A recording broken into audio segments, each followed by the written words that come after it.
Hello, I'm Richard Gisbert, and you're at The Listening Post. We are Al Jazeera's eyes and ears on the global media. Usually on this program, we cut a wide multimedia swath, but this week we've narrowed our search to the virtual world.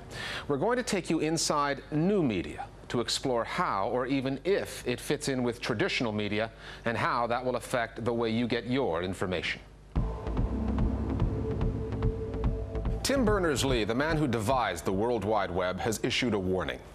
There is a great danger, he said, that the web becomes a place where the untruths start to spread more than the truths. He's not just talking fact and fiction. The issue here is more about opinion and how the blogosphere has become the thinking room in cyberspace. That's our starting point this week, asking some bloggers and mainstream media types what the arrival of new media means for traditional media and for the people like you, like me, who have relied on it.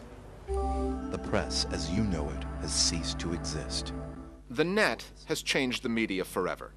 This internet video Google's on takes us to the future to highlight the challenges facing traditional media. It is the best of times. It is the worst of times. In the year 2014, people have access to a breadth and depth of information unimaginable in an earlier age. Everyone contributes in some way. Everyone participates to create a living, breathing mediascape. The Listening Post has gone in search of bloggers, not online, but offline, in person. We drag them away from their computers to ask about the role that bloggers will play in our information-hungry world. Some bloggers are very good at analyzing and ferreting out information and reporting it. Some are just aggregators. They're aggregating what others are writing. We need hard-nosed reporting also. We need investigative journalism. We need, an alternative to the CNNs and Foxes of the world. CNN and Fox being more similar than they are different when you look at it in TV terms. We caught up with the managing editor of Reuters and asked him what impact the blogosphere will have on big media. Well, I think there are two. One is how the blogosphere can cooperate with us, because what's important is that we do the facts, and then the blogosphere is the conversation around those facts. And I think the combining of the two, together with opinion, that's what's going to make the news broadcasts of the future. So that's the first role of the blogosphere. The second role is as a fact checker. There's always going to be someone closer to the story than the journalist, someone who knows intimately the country or the type of weapon or some fact or other. And I think what's happening now is that the blogosphere is this wonderful fact-checking organization that surrounds every big institution. Bloggers have taken us to stories that print and broadcast media could not. I was Beijing bureau chief for Reuters between 91 and 94, and at that point it was extremely difficult for us to get voices of ordinary Chinese outside of the people that I knew and had developed as sources or as friends during that time. Now there is a wealth of Chinese bloggers who give different perspective, different voices, different opinions, who can help a journalist in China build up a much more nuanced view of what is happening in the country. The war in Iraq has been a notoriously difficult and dangerous story to cover. Again, we turned to the blogosphere. We saw one blogger in Iraq during the war and before, Salam Pax. And I thought to myself afterwards, wouldn't it be wonderful to have 1,000 Salam Paxes? I want to hear all kinds of voices from Iraq, and this new medium allows that. One thing hasn't changed in the new world of media: you cannot believe everything you read. I think it's important to remember that there are something like 36 million blogs out there, and it will be a process over time. There will be some blogs which will develop a following, that will develop credibility. There will be other blogs that simply drop out because they're not interesting, they're not credible, they're not important. I think we're in danger of making bloggers a monolith. It's not about the entire blogosphere speaks with one voice. In fact, quite the contrary. It's a whole bunch of people just talking. But should big media fear the blogosphere and new media in general?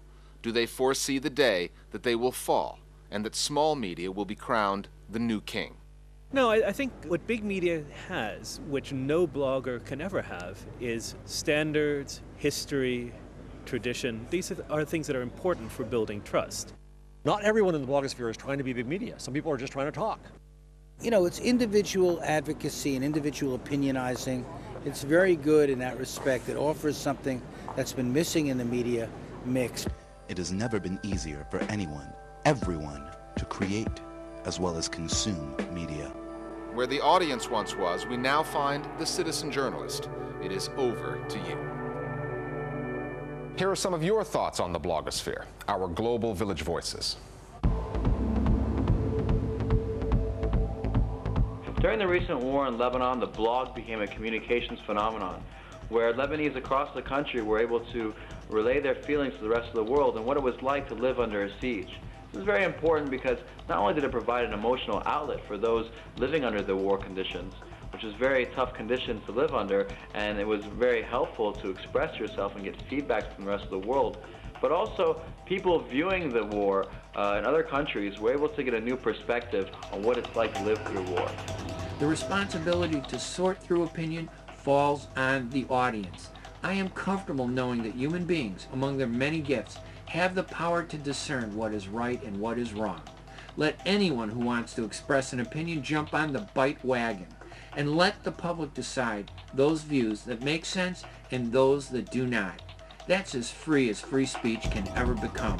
These blogs gave us a shot of this third voice that emerged in Lebanon during the war, a voice that's not the voice of the government, nor the voice of Hezbollah, voice of young people and what they thought. And it's the first time also that via these blogs you've seen two countries at war communicating between each other. You had Israelis commenting on Lebanese blogs and vice versa, and showing a different voice to Lebanon, a voice that's just not partisan, a voice of young people. And in this sense, I think the internet has a big role in advancing democracy, advancing different voices, bringing new platform with new voices to the country.